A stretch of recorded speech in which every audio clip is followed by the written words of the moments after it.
வணக்கம். அனைத்து கட்சி தலைவர்களுக்கு வணக்கத்தை தெரியப்படுத்திக் கொண்டு, ஓட்டு உரிமையை பொதுமக்களுக்கு பெற்றுத்தந்துவிட்டு தான் தமிழ்நாட்டில் தேர்தலை நடத்த வேண்டும். அனைத்து கட்சி தலைவர்களே, உங்களுக்கு ஒரு வேண்டுகோள். இந்தியா தேர்தல் ஆணையமே, ஓட்டு திரட்டு 2016 புது வருஷத்தில் இயக்கி காமிச்சிருக்கிறேன். இப்போ மறுபடியும் ஒரு டேக் போடுறேன். இப்போ பாருங்கள், எல்லா கட்சிக்காரங்களும் கூப்பிட்டு ஏப்பா எல்லா சுவிட்சையும் ஆப்ரேட் பண்ணுங்க அப்படின்றாங்க. ஆப்ரேட் பண்ணியாச்சு. எந்த சின்னமும் விழுகலை சார்ன்றாங்க. இப்போ தேர்தல் ஆணையர் அனுமதிக்கிறாரு. இப்போ ஓட்டு போடுறேன். 5வது நம்பர் உள்ள வேட்பாளருக்கு ஒரு ஓட்டு சேவாக இருக்குது. கவுண்டிங் காமிக்குது. இப்போ அதை நீங்கள் பார்க்குறீங்க. அடுத்து தேர்தல் ஆணையர் அனுமதிக்கிறாரு. 4ஆம் நம்பருக்கு ஓட்டு போடுறேன். 4ஆம் நம்பர் வேட்பாளருக்கு பிபி சவுண்ட் லைட் வந்துச்சு, அங்கே ஸ்டோர் ஆயிடுச்சு, இங்கே கவுண்டிங் காமிக்குது. சரிங்களா? தேர்தல் ஆணையர் அனுமதிக்கிறாரு. 3ஆம் நம்பர் வேட்பாளருக்கு ஓட்டு போடுறேன். கரெக்டாக சேவ் ஆகுது சார். இங்கே கவுண்டிங் கரெக்டாக காமிக்குது. தேர்தல் ஆணையர் அனுமதிக்கிறாரு. 2ஆம் நம்பர் வேட்பாளருக்கு ஓட்டு போடுறேன். அவருக்கு சேவ் ஆகுது. அது நேரடியாக நம்ம இங்கே கவுண்டிங் பார்க்குறோம். தேர்தல் ஆணையம் அனுமதிக்கிறாரு. 1ஆம் நம்பர் வேட்பாளருக்கு ஓட்டு போடுறேன். இதே இது இப்படி மறைஞ்சிருந்தால் ஏதாவது தெரியுமா சார்? இப்போ திருட்டுத்தனம் நடக்கிறத நம்ம பார்க்க போகிறோம். ஏன்னா ஓப்பனாக இருந்தால் தானே பார்க்க முடியும். இப்போ திருட்டுத்தனம் செய்கிறதுக்கு இந்த மவுஸில் ஒரு சுவிட்ச் கொடுத்துருங்க. இப்போ பாருங்கள், இந்த 4 வேட்பாளருக்கும் ஓட்டு விழுகாது. இந்த 4 வேட்பாளருடைய ஓட்டு 1ஆம் நம்பரில் போய் எப்படி சேவ் ஆகுது, கவுண்டிங் எப்படி கரெக்டாக காமிக்குது, எப்படி ஃபோட்டோ எடுக்குதுன்னு இந்த கேமராவை பாருங்கள். இப்போ தேர்தல் ஆணையர் அனுமதிக்கிறாரு.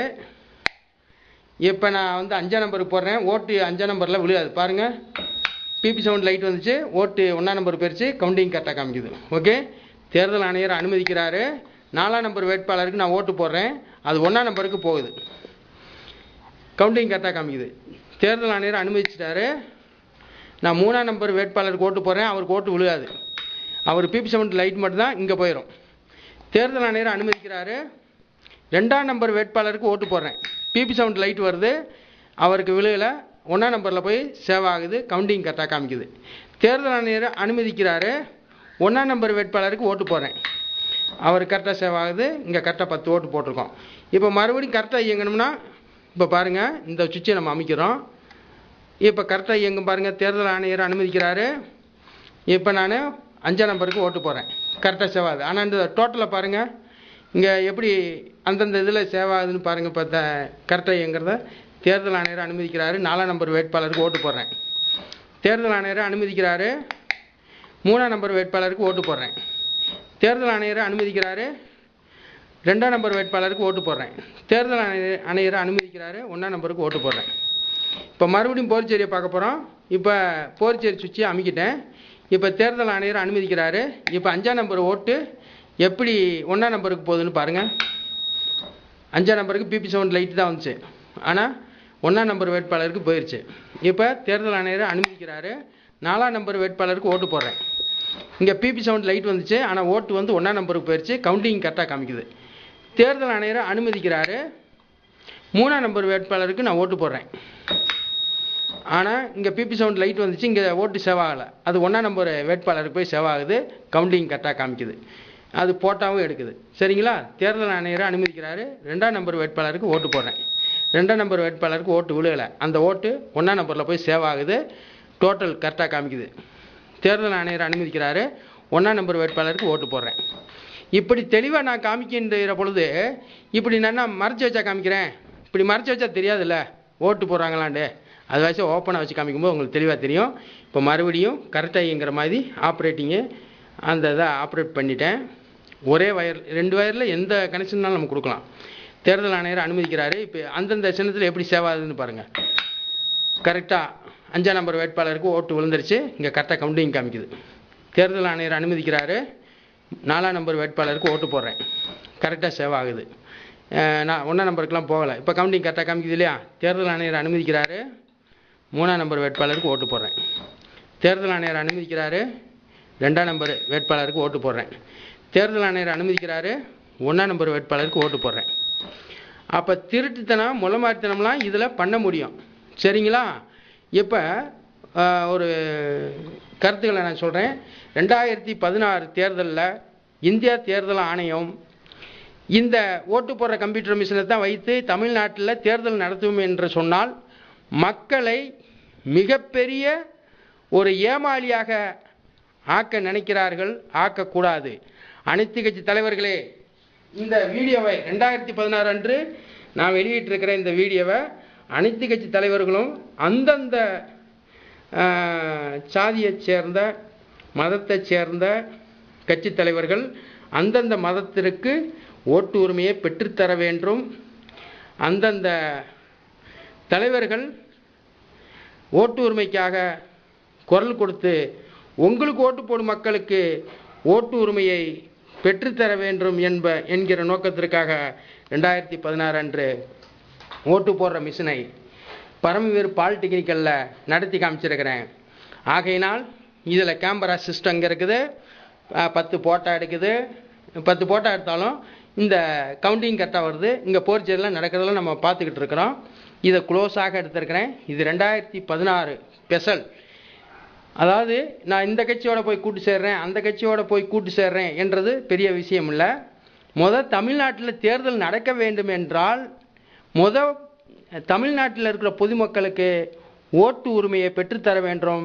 இது நாள் வரைக்கும் ஓட்டு உரிமை பொதுமக்களுக்கு பிபி சவுண்டும் லைட்டு மட்டும்தான் கொடுத்துருக்குறாங்க என்பதை PO ஜெயபாண்டி சயின்டிஸ்ட்டு, அங்கீகாரம் பெறாத சயின்டிஸ்ட்டு, அங்கீகாரமாக ஆதாரபூர்வமாக நிரூபித்து காமிச்சிருக்கேன். இதுக்கு பதில் கூறாமல் எந்த ஒரு கட்சியும் 2016 தேர்தலை சந்திக்கக்கூடாது என்பதை நான் உங்களுக்கு தெரியப்படுத்திக் கொள்கிறேன். எதற்காக என்றால், உங்களுக்கு ஓட்டு போடும் மக்களுக்கு ஓட்டு உரிமையவே பெற்றுத்தர முடியவில்லை என்றால் நீங்கள் எப்படி மக்களுக்கு நன்மை செய்வீர்கள் என்று நான் உங்களிடம் கேள்வி கேட்டிருக்கிறேன். இதற்கு பதில் கூறுங்கள். அனைத்து சமுதாயத்தை சேர்ந்த தலைவர்களே, உங்களுடைய நம்பி இருக்கக்கூடிய அந்த மனிதர்களுக்கு ஓட்டு சுதந்திரத்தை பெற்றுத்தர வேண்டும். நீங்கள் இது நாள் வரைக்கும் ஓட்டு மிஷின் வந்த நாளிலிருந்து இன்ன வரைக்கும் பொதுமக்களுக்கு இந்தியாவில் ஓட்டு சுதந்திரம் எப்படி கொடுக்கப்பட்டிருக்குது என்றால் பிபி சவுண்டும் லைட்டு மட்டும்தான் ஓட்டு உரிமையாக கொடுக்கப்பட்டிருக்கிறாங்க. மக்களுடைய அனுமதியே இல்லாமல் ஓட்டை திருடக்கூடிய மிஷின்களை உருவாக்கி செயல்படுத்தியிருக்கிறாங்க. ஆகையினால் இப்போ பாருங்கள் பொதுமக்களே, ஓட்டு போடுறோம். தேர்தல் ஆணையர் அனுமதிக்கிறாரு. 4ஆம் நம்பருக்கு வேட்பாளருக்கு ஓட்டு போடுறேன். தேர்தல் ஆணையர் அனுமதிக்கிறாரு. 3ஆம் நம்பர் வேட்பாளருக்கு ஓட்டு போடுறேன். தேர்தல் ஆணையர் அனுமதிக்கிறாரு. 2ஆம் நம்பர் வேட்பாளருக்கு ஓட்டு போட்டேன். தேர்தல் ஆணையர் அனுமதிச்சிட்டாரு. 1ஆம் நம்பர் வேட்பாளருக்கு ஓட்டு போட்டேன். இப்போ இந்த திருட்டுத்தனத்தை பாருங்கள். இப்போ இந்த சுவிட்சை அமைக்கிட்டோம்னா இது மாதிரி செல்ஃபோன் மூலமாக ட்ரை பண்ணலாம், டைமர் செக் பண்ணலாம். இப்போ பாருங்கள், நான் ஓட்டு 5ஆம் நம்பருக்கு போடலாம்னு நினைக்கிறேன். தேர்தல் ஆணையர் அனுமதிச்சிட்டாரு. 5ஆம் நம்பருக்கு நான் ஓட்டு போட்டு ஆட்சியை மாற்றலாம்னு நான் ஓட்டு போகிறேன். பிபி சவுண்ட் லைட்டு தான் வந்துச்சு. அந்த ஓட்டு இங்கே போயிடுச்சு, 1ஆம் நம்பருக்கு போயிடுச்சு. அப்புறம் எப்படி ஆட்சி மாறும்? அனைத்து கட்சி தலைவர்களே சிந்தியுங்கள்.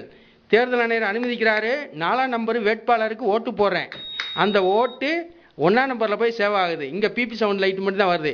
இப்படி மறைத்து பொதுமக்களை மிஷின் மூலமாக ஏமாற்றும் இந்தியா தேர்தல் ஆணையமே, நீ உண்மையில் மனித குலத்திற்கு நல்ல காரியம் செய்வதாக இருந்தால் நீங்கள் இந்த ஓட்டு போடுற மிஷினை புதுப்பிக்க வேண்டும். ஓட்டு போடுற மிஷினை நீங்கள் அமைத்தாலும் நீங்கள் என்ன செய்ய வேண்டும், அதில் ஓட்டு சின்ன வெளியே வர்ற மாதிரி நீங்கள் தயாரிக்க வேண்டும். ஆகையினால் ஓட்டு நவீன மிஷினு எந்த சின்னமோ அந்த சின்னம் அமுக்கின உடனே அச்சிடப்பட்டு முத்திரை குத்தி வெளியே வரணும். அப்படி வந்தால் மட்டும்தான் பொதுமக்கள் புரிந்து அறிந்து ஓட்டு போட்டு அவன் தேர்ந்தெடுத்ததாக கூற முடியும் என்பதை தெரியப்படுத்திக் கொண்டு, இது நாள் வரைக்கும் இந்தியாவில் பிரதமர், முதலமைச்சர் எல்லாருமே கம்ப்யூட்டர் ஓட்டு போடும் மிஷினில் ஆண்டு கொண்டு இருப்பவர் எல்லாரும் கம்ப்யூட்டருடைய ஓட்டு போடுற போர்ச்செடியில் தான் ஆளுகிறார் என்று ஆணித்தரமாக கூறுகிறேன். அடுத்த டேக்கில் நான் பேசுகிறேன்.